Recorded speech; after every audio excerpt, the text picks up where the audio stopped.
ओम नमो भगवते वासुदेवाय। आज हम सुनेंगे आमलकी एकादशी की व्रत कथा। इसे रंग भरी एकादशी भी कहते हैं। इस एकादशी का व्रत करने से 1000 गोदान के बराबर फल प्राप्त होता है। यदि आप व्रत नहीं करते हैं तब आप कथा सुनते हैं तो भी आपको 1000 गुना फलों की प्राप्ति होती है।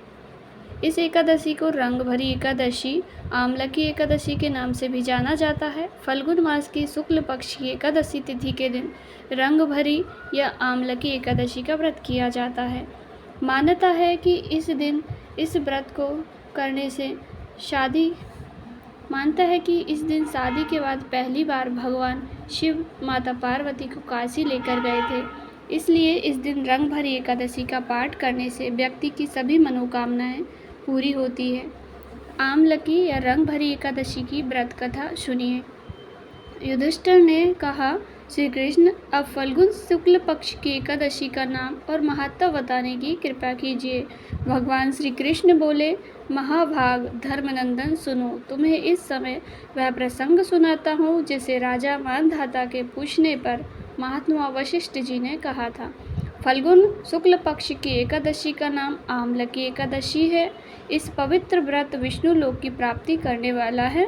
मानधाता ने पूछा, द्विश्रेष्ठ, यह आमलकी कब उत्पन्न हुई, मुझे बतलाइए। वशिष्ठ जी ने कहा, महाभाग सुनो, पृथ्वी पर आमलकी की उत्पत्ति किस प्रकार हुई यह बताता हूँ। आमलकी महान वृक्ष है जो सब पापों का नाश करने वाला है, यानी कि आंवले का वृक्ष। भगवान विष्णु के थूकने पर उनके मुख से चंद्रमा के समान कांतिमान एक बिंदु प्रकट हुआ। वह बिंदु पृथ्वी पर गिरा। उसी से आमलकी यानी कि आंवले का महान वृक्ष उत्पन्न हुआ। सभी वृक्षों का आदिभूत कहलाता है। इसी समय समस्त प्रजा को सृष्टि करने के लिए भगवान ब्रह्मा जी को उत्पन्न किया। उन्हीं ने इन प्रजाओं की सृष्टि हुई। देवता, दानव, गंधर्व, यक्ष, राक्षस, नाग तथा निर्मल अंतःकरण वाले महर्षियों को ब्रह्मा जी ने जन्म दिया। उनमें से देवता और ऋषि उस स्थान पर आए जहाँ विष्णु प्रिय आमलकी का वृक्ष था। महाभाग उसे देखकर देवताओं को बड़ा विस्मय हुआ।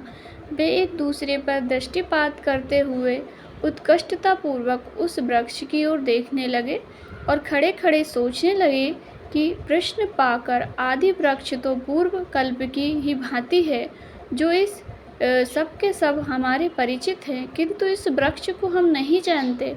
उन्हें इस प्रकार चिंता करते देख आकाशवाणी हुई, महर्षियों, यह सर्वश्रेष्ठ आमलकी का वृक्ष है जो विष्णु भगवान को प्रिय है। इसके स्मरण मात्र से गोदान का फल मिलता है।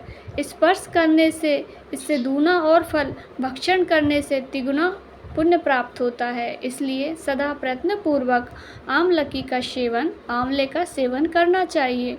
यह सब पापों को हरने वाला वैष्णव वृक्ष बताया गया है।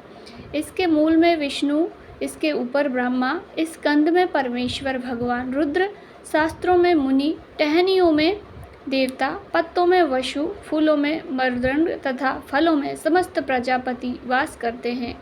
आमलकी सर्व देवमयी बताई गई है, अतः विष्णु भक्त पुरुषों के लिए यह परम पूज्य है।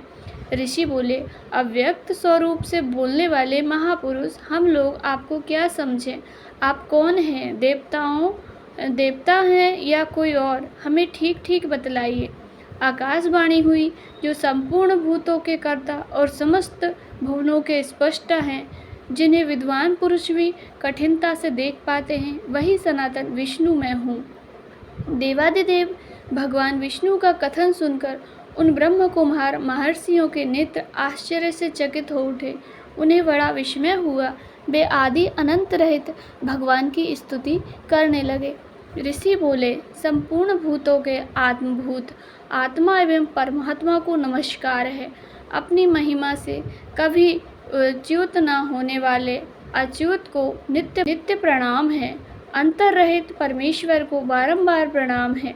दामोदर कवि सर्वज्ञ और यज्ञेश्वर को नमस्कार है। मायापते, आपको प्रणाम है। आप विश्व के स्वामी हैं, आपको नमस्कार है।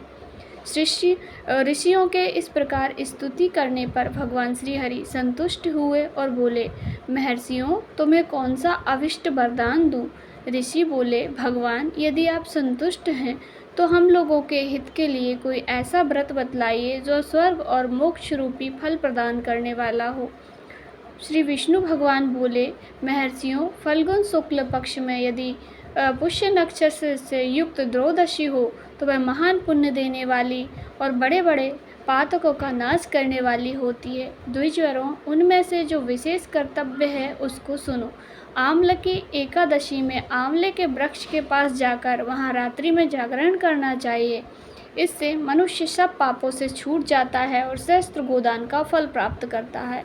विप्रगण, यह व्रतों में उत्तम व्रत है जिसे मैंने तुम लोगों को बताया।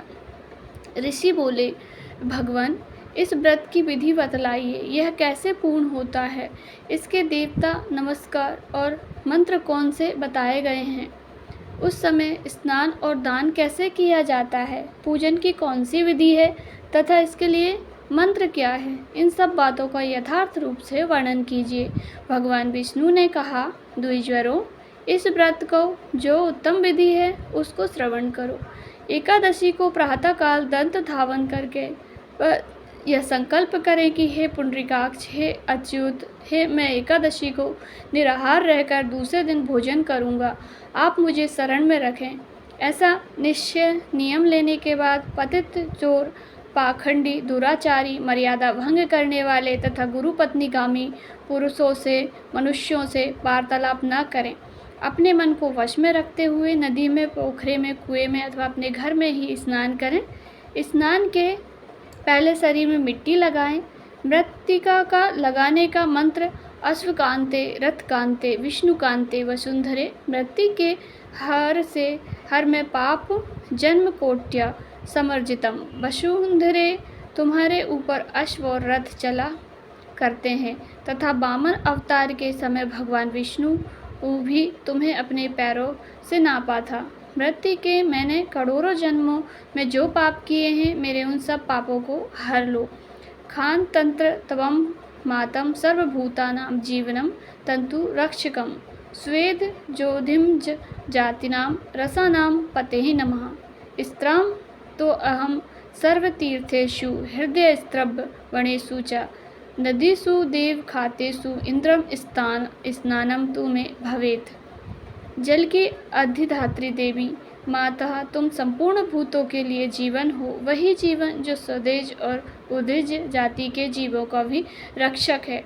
तुम रसों की स्वामिनी हो, तुम्हें नमस्कार है। आज मैं संपूर्ण तीर्थों, कुंडों, झरनों, नदियों और देव संबंधी सरोवरों में स्नान कर चुका हूँ। मेरा यह स्नान उक्त सभी शास्त्रों का फल देने वाला हो। विद्वान पुरुष को चाहिए कि वह परशुराम जी को सोने की प्रतिमा बनवाए। प्रतिमा अपनी भक्ति, अपनी समर्थ और अपनी शक्ति और धन के अनुसार 1 या आधे माह से स्वर्ण की होनी चाहिए। खान के पश्चात घर आकर पूजा और हवन करें। इसके बाद सब प्रकार की सामग्री लेकर आंवले के वृक्ष के पास जाएं। वहां वृक्ष के चारों ओर की जमीन झाड़ बुहार लीप पोत कर शुद्ध करें। शुद्ध की हुई जमीन में मंत्र पाठ पूर्वक जल से भरे हुए नवीन कलश की स्थापना करें। कलश में पंच रत्न और दिव्य गंध आदि छोड़ दें। श्वेत चंदन से उसको चर्चित करें। कंठ में फूलों की माला पहनाएं। सब प्रकार के धूप की सुगंध फैलाते हुए जलाते हुए दीपकों की श्रेणी सजा कर रखें।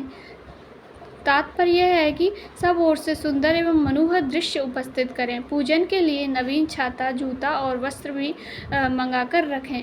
कलश के ऊपर एक पात्र रखकर उसे दिव्य लाजों कीलों से भर दें। फिर उसके ऊपर स्वर्ण में परशुराम जी की प्रतिमा स्थापित करें।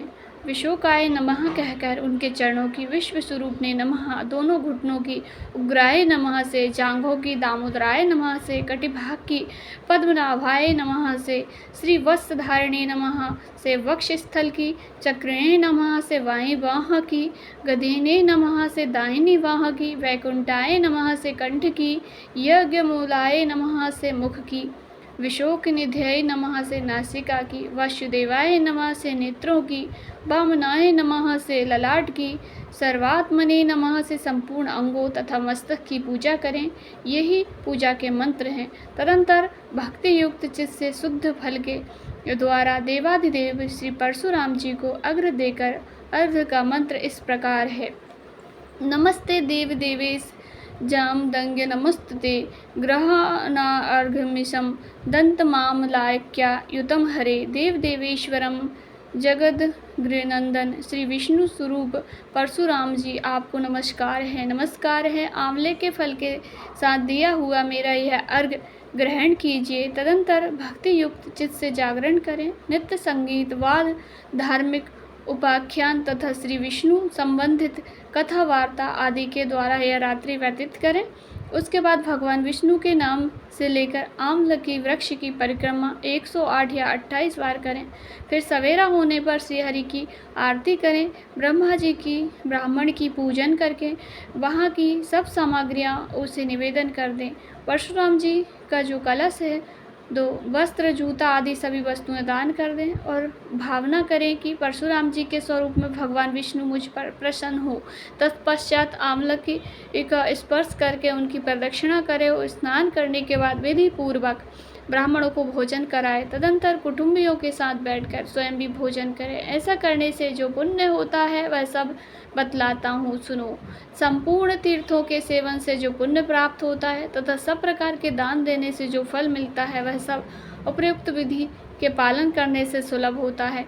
समस्त यज्ञों की अपेक्षा भी अधिक फल मिलता है, इसमें तनिक भी संदेह नहीं है। यह व्रत सब व्रतों में उत्तम है जिसका मैंने तुमसे पूरा वर्णन किया है। वशिष्ठ जी कहते हैं, महाराज, इतना कहकर देवेश्वर भगवान विष्णु वहीं अंतर्ध्यान हो गए। तत्पश्चात उन महर्षियों ने उक्त व्रत का पूर्ण रूप से पालन किया। निर्वशिष्ट, इसी प्रकार तुम्हें भी इस व्रत का अनुष्ठान करना चाहिए। भगवान श्री कृष्ण कहते हैं, युधिष्ठिर, यह धनुर्धर्ष व्रत मनुष्यों को सब पापों से मुक्त करने वाला है। इति श्री आमलकी व्रत कथा संपूर्ण। सभी प्रेम से बोलिए जय श्री हरि विष्णु। ओम नमो भगवते वासुदेवाय नमः।